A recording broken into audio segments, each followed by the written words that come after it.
Okay, let's do this.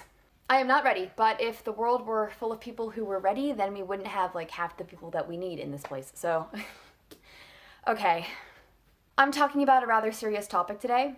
So this is my official trigger warning. I'm talking like OCD, anxiety, traumatic events, etc., etc. So if that's an issue for you, I would recommend that you click away from this video and educate yourself maybe in a different way.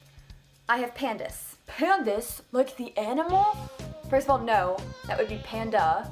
And I'm so sick of that joke. Like, it's not even funny. I am laughing, but it's not funny.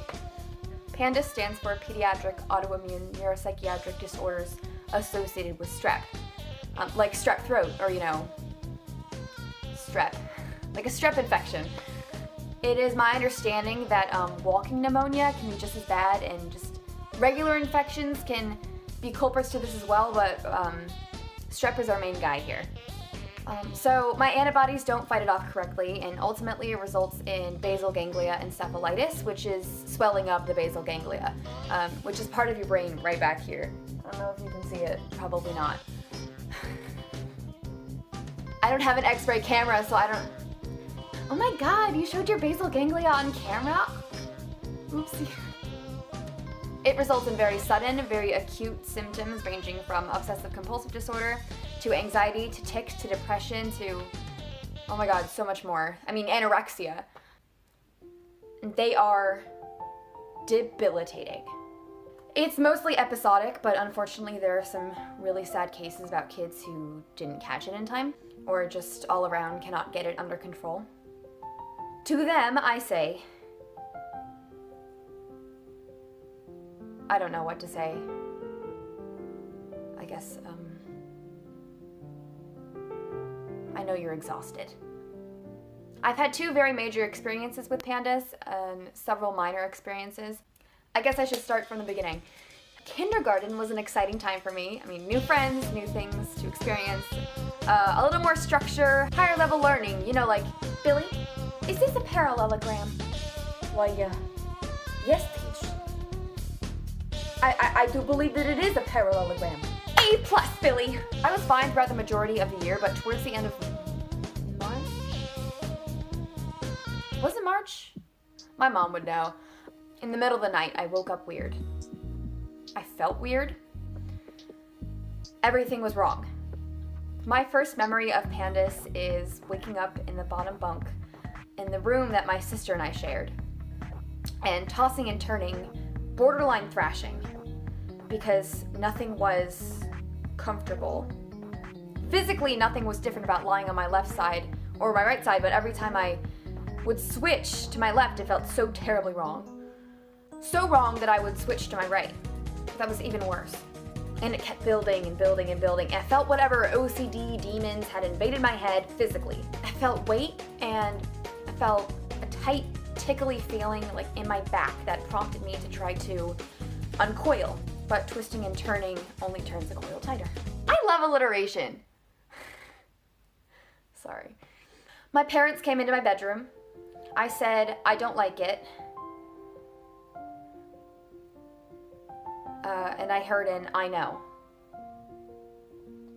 And that is all I remember about that, because that's my first real memory of something being really wrong. But it probably started before that, but that's how I have it in my brain. The next few months after that hold really horrible memories for me. Every aspect of my being was marinated in obsessive compulsive disorder. Maybe not so much marinated as reprogrammed. It's hard to explain, and I'm gonna try my best. Physically, I looked disabled. The OCD was so strong that just moving was a terrible struggle. Like writing, speaking, eating, articulating, having preferences, bathing, using the bathroom, clothing myself were all things that required extensive assistance. From the outside to a total stranger who knew nothing about me, it is my understanding that I appeared to struggle with severe and debilitating autism. My conscious was still me. It was just enslaved unbeknownstly to OCD. I wish I could explain it better. I'm sorry. This is the part where I get frustrated because I cannot explain it. I couldn't then, and I can't now. And words are kind of my thing, so it really, ugh. I cannot explain the terror, the horrific levels of compulsion that throbbed in a continuous wave. I have clinically diagnosed OCD aside from PANDAS, and the levels I reached were alien. Completely unprecedented in my own life experience. And I was only 5 or 6, but the Richter scale. If I had to choose a scale, it would be the Richter scale. Off of that scale and beyond. The absolute maximum that I can handle was surpassed instantly, and surpassed to heights that only I can understand because people aren't mind readers. And that is okay, because I wouldn't want them to know that. There's a difference between understanding, and I wouldn't wish understanding this on anybody. Everything down to blinking.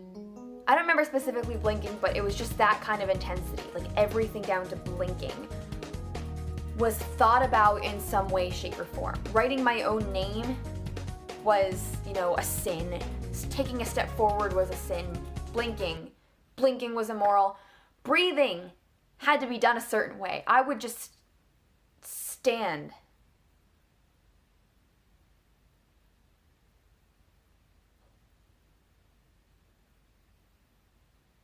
Unable to move because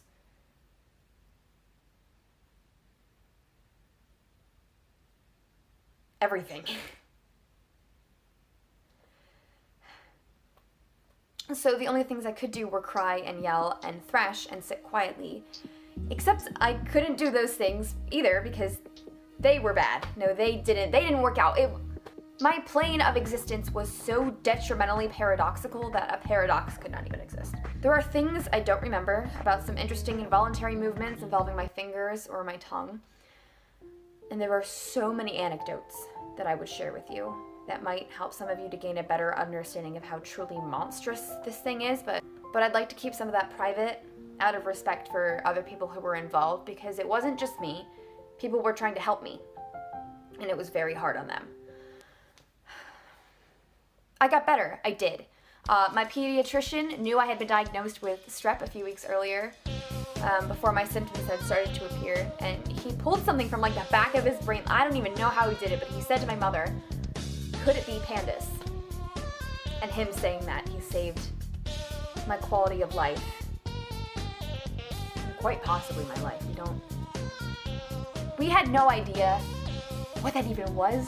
Folks, it's only been a medical term used in like the last 20 years, and even now it's met with such terrible skepticism. Even though it's clinically proven to exist and wreak havoc on children and their families, it's not just evidence, it's proof. So my parents worked overtime to find answers, and we got an appointment with a neurologist all the way in Maryland. And I guess that's not too far, because some people have to like literally fly out to see a neurologist who specializes in this kind of thing. So it's like a 3-hour drive. So we lucked out there. And she said we caught it early. Early. And that's where my heart breaks, because if I was one of the lucky ones who caught it early, and I cannot even bring myself to describe what I went through. Sorry. What did the unlucky ones have to suffer? Are they still suffering? Has it only gotten worse for them? Or can they find a little bit of relief?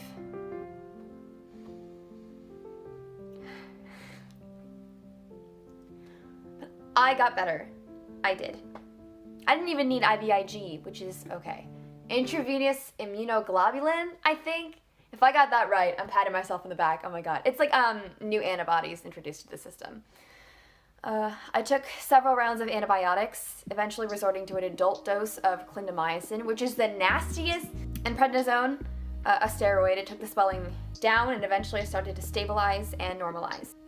I don't know to what extent my entire elementary school career was influenced by PANDAS, because I already have OCD and anxiety on its own.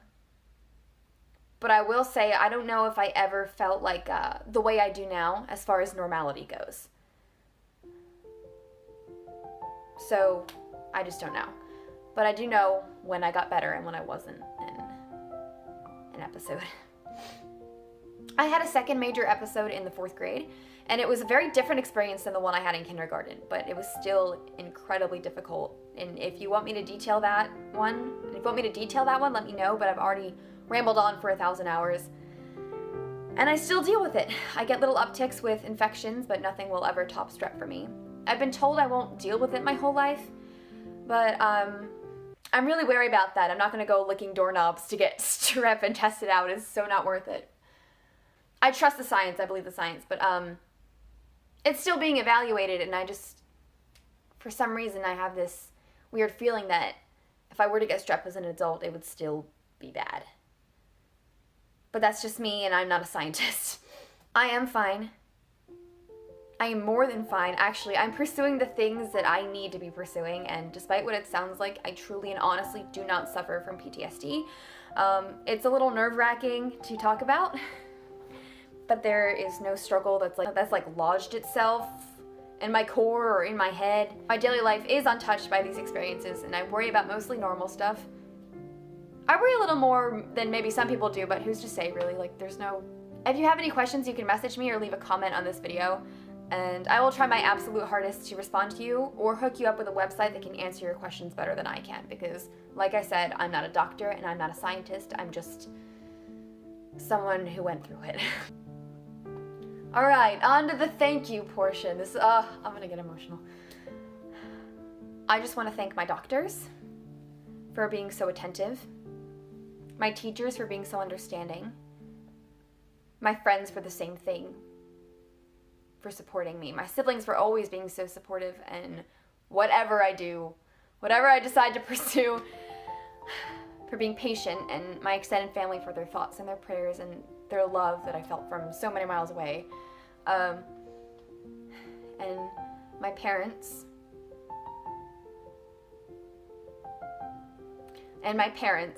who were at the center of it all.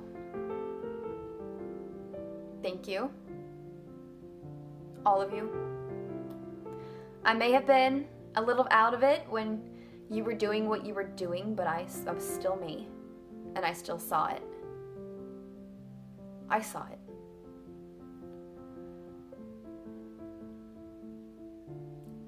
And I will always remember it.